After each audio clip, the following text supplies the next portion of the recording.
नमस्कार, जय हिंद।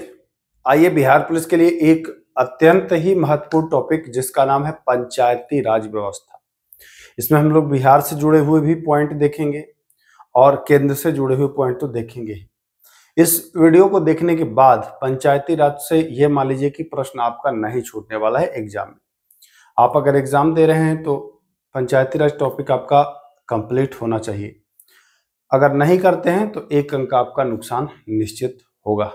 तो आइए शुरू करते हैं, अच्छे से हम लोग समझते हैं बिल्कुल बारीकी से।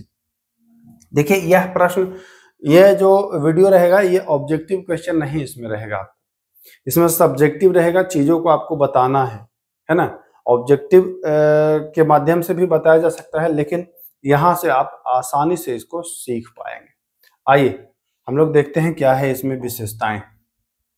पंचायती राज, पंचायती राज की अगर हम बात करते हैं तो यह सबसे पहले तो यही पूछा जाता है कि भैया ये पंचायती राज जो है यह स्थापित कैसे हुआ, कब स्थापित हुआ, है ना। तमाम बातें आती हैं कि स्थापित कैसे हुआ, किसके द्वारा किया गया। तो अगर राज्यों में आप बात करोगे तो यह राज्य के ऊपर निर्भर है ना। यानी कि राज्य विधानसभा के द्वारा यह राज्यों में स्थापित होता है। इसमें केंद्र सरकार का कोई रोल नहीं है। देखिए केंद्र सरकार का वहीं तक रोल था जब तक ये संविधान में आया नहीं था, जब तक इस पर विचार नहीं हुआ था, है ना। इसको लाने के लिए भले ही केंद्र सरकार ने मशक्कत किया, लेकिन लागू करने की या राज्यों में स्थापित करने की बात आती है तो वहां पर राज्य विधान सभा, जी हाँ, राज्य विधानसभा के ऊपर निर्भर रहता है। क्लियर है, एकदम बिल्कुल स्पष्ट हो लीजिएगा। पंचायती राज लागू करने में राज्यों में केंद्र का योगदान नहीं होता है। तो प्रश्न पूछता है कि पंचायती राज किसके द्वारा राज्यों में स्थापित किया गया है, तो बताएंगे राज्य विधानसभा के द्वारा। क्लियर है, पहला पॉइंट बहुत ही महत्वपूर्ण पॉइंट है, नोट कर लो भाई इसको आप लोग। चलिए दूसरा इसी पॉइंट देखते हैं। दूसरा पॉइंट, 1 मिनट, चलिए दूसरा पॉइंट हम देखते हैं। तो दूसरा पॉइंट कह रहा है कि 73वें संविधान संशोधन 1992, ये भी ईस्वी भी याद रखना है, बहुत इंपॉर्टेंट होता है ये पॉइंट। 73वें संविधान संशोधन 1992 द्वारा इसे क्या किया गया, इसे संविधान में शामिल कर लिया गया। 73वें संविधान संशोधन के द्वारा इसे कहां शामिल कर लिया गया, तो इसे संविधान में शामिल कर लिया गया है। ये बात भी आपको ध्यान देना है। पूछेगा कि पंचायती राज को किस संविधान संशोधन के द्वारा संविधान में शामिल किया गया है, तो आपको बताना है कि 73वें संविधान संशोधन 1992। क्लियर है, यहां तक आप समझ गए होंगे। आइए आगे आते हैं। इस अधिनियम से, किस अधिनियम से, 73वें संविधान संशोधन जो हुआ है इसी अधिनियम की बात कर रहा है कि इस अधिनियम से, इसी अधिनियम की बात कर रहा है कि इस अधिनियम से जो 11वीं अनुसूची है, 11वीं अनुसूची ध्यान दीजिएगा, इसके तहत इसमें 29 विषय। तो प्रश्न पूछता है कि पंचायती राज में कितने विषय हैं। बहुत इंपॉर्टेंट पॉइंट है ये वाला। पंचायती राज में कितने विषय हैं, तो बताएंगे 29 विषय हैं पंचायती राज में। और यह 11वीं अनुसूची के तहत ये 29 विषय जो है वह प्राप्त है। यहां तक आपको क्लियर हो जाना चाहिए। ये जो भी बातें बता रहा हूं एकदम नोट कर लीजिए, हूबहू एग्जाम में छपता है कि भैया पंचायती राज में कितने विषय हैं, तो बताएंगे 29। ठीक ना। अनुसूची पंचायती राज से संबंधित तो बताएंगे 11। यहां तक क्लियर, क्लियर है। आगे आइए, अगला पॉइंट देखिए क्या कह रहा है। अब जहां से प्रश्न पूछता है परीक्षा में वो है पंचायती राज से संबंधित समितियां। कुछ समितियों का गठन हुआ था, उन्हीं समितियों से संबंधित प्रश्न आपको परीक्षा में पूछता है कि भैया कौन कौन सी समिति है। तो पहले नंबर पर अगर हम बात करें तो पहला नंबर पर है बलवंत राय मेहता समिति। बलवंत राय मेहता समिति का गठन हुआ था, ठीक है ना। अब कब हुआ था इस भी याद कर लीजिएगा। तो 2 आपको महत्वपूर्ण मिलेगा, एक बलवंत राय और एक मिलेगा अशोक। बलवंत राय के बारे में हम लोग देखते हैं 1957 में बलवंत राय मेहता समिति का जो है वह गठन हुआ है। कब हुआ है, 1957 में। क्योंकि एग्जाम में ना इस भी पूछता है बलवंत राय मेहता समिति का गठन कब हुआ था, तो बताएंगे 1957। ये पॉइंट हो गया जो परीक्षा के लिहाज से बहुत ज्यादा महत्वपूर्ण है, वो जरूर नोट करिएगा। देखिए अगर कभी महीना भी पूछ दे तो महीना भी आपको ध्यान रखना है कि भैया कौन सा महीना था, तो यह था जनवरी का महीना, जनवरी 1957। ठीक ना। अब एक प्रश्न और बनता है जो अत्यंत महत्वपूर्ण है। गठन तो हुआ 1957 में, ठीक है भाई। इसने अपनी रिपोर्ट प्रकाशित कब की, ये रिपोर्ट कब दी थी? रिपोर्ट, ये जैसे गठन हुआ कोई समिति तो ये अपनी रिपोर्ट देगा ना, तो यह रिपोर्ट दिया था 24 नवंबर 1957। इसी वर्ष ये रिपोर्ट भी देता है। जनवरी में स्थापित हुआ, गठन हुआ और नवंबर में रिपोर्ट देता है। तो ये वाला प्रश्न रिपोर्ट वाला इंपॉर्टेंट हो जाता है कि रिपोर्ट पूछ देगा। हालांकि ये नहीं पूछेगा, बट अगर आप ऊंचे लेवल की तैयारी करोगे तो यहां से भी प्रश्न बन जाएगा, ये ध्यान दीजिएगा। आइए अब आते हैं, बलवंत राय मेहता ने कितने तरह का दिया था रूप, मतलब क्या बताया कि कैसा होना चाहिए पंचायती राज। तो यह त्रिस्तरीय की बात किया था। बलवंत राय ने कितने स्तरीय, 3 स्तरीय की बात की कि भैया 3rd लेयर का पंचायती राज होना चाहिए। आपको आगे 2 लेयर का भी मिलेगा पढ़ने के लिए, लेकिन यहाँ बलवंत राय की बात जब करेंगे हम तो यहाँ 3 लेयर ही हम पढ़ेंगे कि बलवंत राय मेहता ने 3 स्तरीय व्यवस्था जो है वह की थी। इस समिति की सिफारिश को राष्ट्रीय विकास परिषद ने माना, स्वीकार भी किया, स्वीकार कर लिया। कब किया? जनवरी 1958 में। यानी कि एक साल का मतलब 57 जनवरी में तो ये शुरू हुआ, जनवरी 58 में इसको राष्ट्रीय विकास परिषद ने स्वीकार भी कर लिया। अब आप देखेंगे कुछ दिन बाद कि राजस्थान में पंचायती राज व्यवस्था लागू हो जाएगा 59 में। आपको पता होगा राजस्थान के नागौर जिला भारत का पहला राज्य है जहां पंचायती राज व्यवस्था लागू हुआ है ना, वो है राजस्थान का नागौर जिला। 58 तक ये क्लियर हो गए। आइए देखिए, त्रिस्तरीय व्यवस्था तो है, लेकिन कुछ राज्य जो हैं वहां त्रिस्तरीय व्यवस्था ना है, तो वहां से प्रश्न पूछता है। देखिए, तमिलनाडु तथा पश्चिम बंगाल में पंचायती राज व्यवस्था है। कौन सी है भैया? तो तमिलनाडु में 2 लेयर वाला है। तमिलनाडु में है कितना लेयर? 2 लेयर। और पश्चिम बंगाल में जो है वह 4 लेयर का है। तो ये दोनों ध्यान देना है। अब हम आते हैं अशोक मेहता समिति। अभी हम लोगों ने पढ़ा है बलवंत राय, अब हम पढ़ेंगे अशोक मेहता। अशोक मेहता के बारे में जान लीजिए। इन्होंने बात किया था कि भैया 2 स्तरीय होना चाहिए। इनका प्रमुख जो है यह है कि इनका 2 स्तरीय होना चाहिए, है ना। वहीं बलवंत राय ने कहा था कि 3 स्तरीय, अशोक जी ने कहा कि 2 स्तरीय। आइए अशोक मेहता के बारे में और हम बातें करते हैं आगे अच्छे से, तो आएगा, मजा आएगा। चलिए, ये दिसंबर 1977 में जनता पार्टी की सरकार, पूछेगा कि कब हुआ है तो बताएंगे दिसंबर। देखिए 1957 में जो हुआ था बलवंत राय, जनवरी 1957 में। 58 में स्वीकार किया गया राष्ट्रीय विकास परिषद के द्वारा। अब बात करते हैं अशोक मेहता की, तो ये दिसंबर 1977 यानी कि उसके 20 साल के बाद। अब सरकार किसकी है? तो सरकार है जनता पार्टी की। किसकी है? जनता पार्टी की सरकार। अशोक मेहता ने भी रिपोर्ट पेश की 1 साल बाद, यानी कि अगस्त 1978 में। यहां तक कोई दिक्कत नहीं है। दिसंबर में ये आया है, अगस्त 1978 में यह रिपोर्ट प्रकाशित किया है। इसने बात किया कि भैया 2 लेयर होना चाहिए। पंचायती राज की व्यवस्था जो है वह कितने लेयर होना चाहिए? तो अशोक ने बोला कि 2 लेयर होना चाहिए। बलवंत ने बोला था, बलवंत राय समिति ने, कि 3 लेयर होना चाहिए। 3 लेयर में ग्राम स्तर पर ग्राम पंचायत, फिर आता है आपका ब्लॉक स्तर पर पंचायत समिति, और फिर आता है एक आता है जिला परिषद।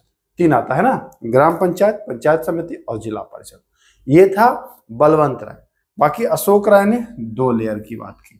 ठीक, अशोक मेहता। आइए, पंचायत चुनाव में अशोक मेहता की एक और बातें हैं, जान लीजिए। पंचायत चुनाव में राजनीतिक पार्टी, जी हाँ, राजनीतिक पार्टियों की भागीदारी की बात, ये अशोक मेहता कह रहे थे कि जो पंचायत चुनाव होता है इसमें भी राजनीतिक पार्टियां शामिल हो। अब तक आप देखते हैं कि पंचायत चुनाव में राजनीतिक पार्टियां ज्यादा इन्वॉल्व नहीं होती है, लेकिन अशोक मेहता का कहना था कि नहीं, पंचायत चुनाव में भी राजनीतिक पार्टियां शामिल हो। जैसे बीजेपी है अभी वर्तमान में, कांग्रेस है ना, एनडीए कह लीजिए, जो भी है, तो ऐसे पंचायती में भी होना चाहिए था। ये बात किसने किया था? तो ये बात किया था अशोक ने ये बात किया था। अच्छा, ये कमेंट करेंगे कि क्या पंचायत चुनाव में भी राजनीतिक पार्टी अगर शामिल हो तो क्या विकास पर कोई प्रभाव पड़ेगा, ज्यादा होगा या कम होगा? अपने बुद्धि विवेक का प्रयोग करके कमेंट करिएगा। चलिए, GV.K. राव, ये भी एक समिति ही है, GV.K. राव समिति का गठन। इससे बस आपको याद कर लेना है कि 1985। देखिए, मिलान कराने के लिए दे देगा, जरा सा मैं आपको बता दूं। एक देगा अशोक, जैसे ऐसे लिख देगा अशोक मेहता, आप इसको सॉल्व करिएगा, अशोक मेहता, अशोक मेहता समिति, ठीक। दूसरा दे देगा GV.K. राव, GV.K. राव समिति, ये समिति है ना। तीसरा जो है वो दे देगा बलवंत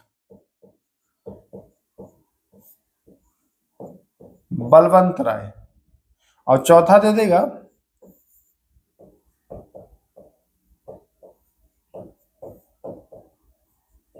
LM सिंध। इधर दे देगा और ईस्वी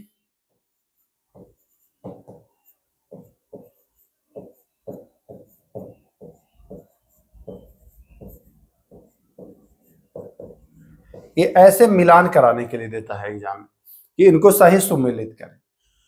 तो अशोक मेहता को मैं बता दिया था 1977, GV.K. राव अभी बता दिया 1985, बलवंत राय बता ही दिया 1957, LM सिंधवी 1986। तो ये हो जाएगा इसका राइट आंसर।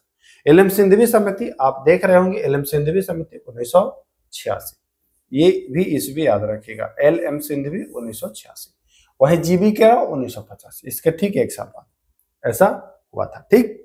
चलिए आगे आइए, देखिए राजीव गांधी की सरकार 1986 में, LM सिंधवी। आते हैं आगे अगले पॉइंट पर। सर्वप्रथम पंचायती राज को संवैधानिक दर्जा देने की बात, ये बात जो था अशोक मेहता जो 1977 में आया, इनके पॉइंट में ये बात अच्छा लगा कि इन्होंने बात किया था सबसे पहले कि भैया इसको संवैधानिक दर्जा दिया जाए। पहले संवैधानिक दर्जा नहीं दिया जा रहा था, लेकिन इन्होंने सिफारिश किया कि संवैधानिक दर्जा। किसने? तो सबसे पहले किया तो अशोक मेहता ने, लेकिन मान्यता जो है LM सिंधवी, ML नहीं है, LM सिंधवी समिति के सिफारिश से मिली। LM सिंधवी समिति ने भी यही सिफारिश किया कि भैया इनको संवैधानिक दर्जा प्रदान कराइए, और इनके जो है वो उसको मान्यता मिली, और ये चीज हुआ। एक और है थुंगन समिति 1988, कभी अगर मिलान कराने के लिए पूछ दे तो ध्यान रखिएगा, थुंगन और गडगिल दोनों जो है वह क्या है भाई 1988 में है। तो ये दोनों पॉइंट आपको याद रखना है। आइए, एक पॉइंट और कह रहा है, पंचायती राज अधिनियम किस प्रधानमंत्री के कार्यकाल में लाया गया? बिहार SSC जो फर्स्ट इंटर लेवल हुआ था, उसके मेंस में ये प्रश्न आया था। बहुत इंपॉर्टेंट प्रश्न है ये, नोट कर लो भाई। पंचायती राज अधिनियम किस प्रधानमंत्री के कार्यकाल में लाया गया? तो यह लाया गया था PV नरसिम्हा राव। जी हाँ, बहुत इंपॉर्टेंट है भाई, PV नरसिम्हा राव एग्जाम में आया है। 73वें संविधान संशोधन 1992 से यह संविधान में आया है। यह प्रभावी हुआ है 24 अप्रैल 1993 को, यह प्रभाव में आया है। तो ये 3 पॉइंट याद रखना है। ए नरसिम्हा राव 1992 और प्रभाव में आया 93। क्लियर। आइए चलिए एक और प्रश्न देखते हैं। पंचायती राज को संवैधानिक दर्जा आपको अभी मैं बता दिया, 73वें संविधान संशोधन 1992। पंचायती राज की 29 विषय वस्तु को किस अनुच्छेद, देखिए मैं बताया था ना कि ये प्रश्न बहुत इंपॉर्टेंट है, नोट कर लीजिए। पंचायती राज में कुल कितने विषय हैं? तो विषय हैं 29। कितने विषय हैं? 29 विषय हैं। और पंचायती राज जो है राज सूची का मामला है। किस सूची का? राज्य सूची का। ये भी आपको ध्यान में रखना होगा। विषय वस्तु जो 29 है यह है 243 जी में स्थित है। जी का मतलब यह है ना ABCDEFG, तो ये वाले में इसका 29 विषय का जिक्र है। ग्राम सभा के बारे में पूछता है कि ग्राम सभा में कौन कौन आते हैं भाई। तो ग्राम सभा में पंचायत क्षेत्र में पंजीकृत जो मतदाता होते हैं वो ग्राम सभा में आते हैं। उसमें जो मतदाता होते हैं जिनका वोटर लिस्ट में नाम पंजीकरण होता है वही आते हैं। चलिए आगे देखते हैं। जब 6 माह से कम का समय बचा हो तो भंग पंचायत ही काम करते रहती है। जैसे पंचायत का कार्यकाल 5 वर्ष होता है, नहीं होता है। अब 4 वर्ष और 7 महीना कोई कार्य कर लिया, अब तो 5 ही महीना बचा है, तो ऐसे में ये जो भंग पंचायत है यह ही कार्य करते रह जाएगा। लेकिन अगर ये 3 साल पर खत्म हो गया तो नया पंचायत का गठन होगा, और वो जो गठन होगा वह 5 साल के लिए नहीं होगा, वह क्या होगा, वह बचे हुए 2 साल के लिए होगा। पॉइंट को समझिएगा। जैसे पंचायत का कार्यकाल 5 साल का होता है, कोई पंचायत शुरू हुआ, अब कोई 4.5 साल में या 4 साल 7 महीना में समाप्त हुआ, तो भंग हुई हो गया, तो भंग वाले ही कार्य करेंगे। अब 5 महीना बचा है। लेकिन अगर वो 3 साल पर या 4 साल पर ही समाप्त हो गया, भंग हो गया, तो 1 साल जो बचा है उसके लिए चुनाव होगा। ये नहीं कि चुनाव होगा तो फिर नए सिरे से, नहीं, 1 साल के लिए केवल जो बचे हुए समय के लिए चुनाव होता है। तो ये ध्यान देना है। अगर नई पंचायत का गठन होता है तो कितने समय के लिए, तो शेष कार्यकाल के लिए। चलिए आइए, राज्य निर्वाचन आयोग का कार्य होता है। राज्य निर्वाचन आयोग का काम क्या होता है भैया? राज्य निर्वाचन आयोग के बारे में जान लीजिए। 243 के अनुच्छेद इसके बारे में उल्लेख करता है। देखिए, चुनाव आयोग 324 है, चुनाव आयोग 324 है, लेकिन राज्य चुनाव आयोग 243 के। ये दोनों बात याद रखिएगा, पूछेगा परीक्षा। चुनाव प्रक्रिया की तैयारी की देखरेख करना, मतदाता सूची तैयार करवाना इसका मुख्य कार्य है। राज्य चुनाव आयुक्त है ना। राज्य चुनाव आयुक्त की नियुक्ति कौन करता है? तो नियुक्ति की बात करेगा तो नियुक्ति राज्यपाल करता है। नियुक्ति कौन करता है? राज्यपाल। लेकिन अगर हटाने की बात करें तो राज्यपाल हटा नहीं सकता है। राज्य चुनाव आयुक्त को नियुक्त तो राज्यपाल कर देगा, इनका पदावधि भी जो है वो भी निर्धारण करेगा। हालांकि पदावधि निर्धारण तो करता है, बाकी हटा नहीं सकता है, ये भी ध्यान दीजिएगा। हटाने के लिए जो हाईकोर्ट के जो न्यायाधीश हैं वैसे हटाया जाएगा। एक पंचायती राज से संबंधित एक एक्ट आया था, पेशा। ये पूछता है पेशा एक्ट कब आया था? 1996। आइए आगे आते हैं। पंचायत की शक्तियों का प्रावधान किस अनुच्छेद में है? तो जिसमें आपने 29 विषय पढ़ा था ना, 29 विषय वही शक्तियां हैं। 29 विषय यानी कि 243 जी में 243 जी। राज्य वित्त आयोग, देखिए वित्त आयोग, अगर खाली वित्त आयोग पढ़ोगे भाई तो खाली वित्त आयोग 280, और ऐसे ही प्रश्न पूछा जाता है कि भैया राज्य वित्त आयोग किस में है? तो 243 आई। अब बच्चे जानते हैं कि वित्त आयोग तो 280, वो पूछेगा राज्यों के लिए वित्त आयोग का प्रावधान किस अनुच्छेद में है? तो क्या बताएंगे? बच्चे जो नहीं पढ़ेंगे वो मारेंगे 280, वो देखेंगे कि भाई वित्त आयोग तो एक ही है, हो गया काम। लेकिन राज्यों के लिए आई है। वैसे ही राज्यों के लिए निर्वाचन आयोग, तो ऐसे तो निर्वाचन आयोग 324 है, लेकिन राज्यों की बात करोगे तो आ जाता है 243 की।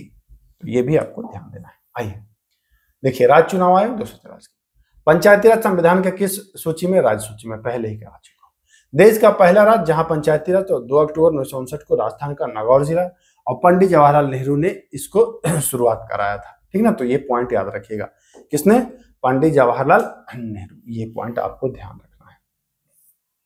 ठीक। देश का दूसरा राज्य बन जाता है आपका आंध्र प्रदेश। यह भी 1959 में ही लागू होता है, ये भी ध्यान दीजिए। अपने प्रथम बैठक की तारीख से इसका जो कार्यकाल होता है, मैं बात कर रहा था, ये पॉइंट बहुत इंपॉर्टेंट है, नोट करने लायक है। इसमें क्या इंपॉर्टेंट है समझिए। पंचायत का कार्यकाल होता है, ऑप्शन देगा, निर्वाचित होने की पहली तारीख, निर्वाचित होने की तारीख से, या रिजल्ट होने की तारीख से, है ना। ऐसे करके 5 ऑप्शन देगा, 4 ऑप्शन देगा। तो ध्यान रखिएगा, ये जब प्रथम बैठक करता है उससे 5 वर्ष तक ही कार्यकाल है, उससे 5 वर्ष तक, प्रथम बैठक से। पॉइंट को नोट कर लो भाई, बताएगा नहीं कोई। प्रथम बैठक से 5 साल तक होता है। चुनाव जीतने से मतलब नहीं है, बैठक होने से।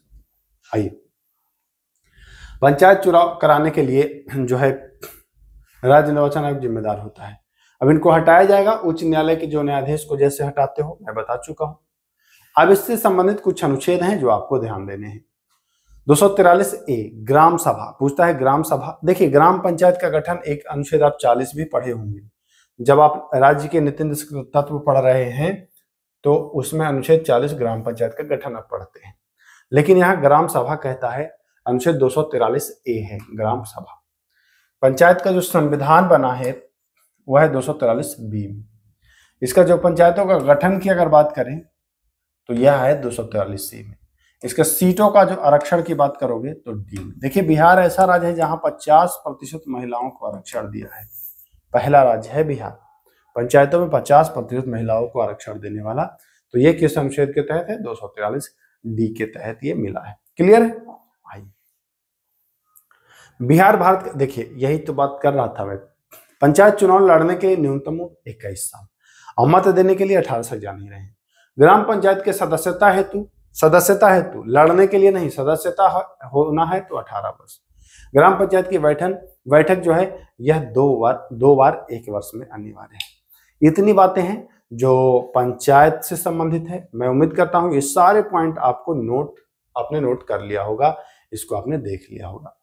अगर नोट कर लिया है और रिवीजन कर लेंगे तो ये मान के चले कि एग्जाम में आपका दबदबा रहेगा, बोलबाला रहेगा। लोग आपसे पूछेंगे कैसे तैयारी किए थे भाई, हमें भी बताओ।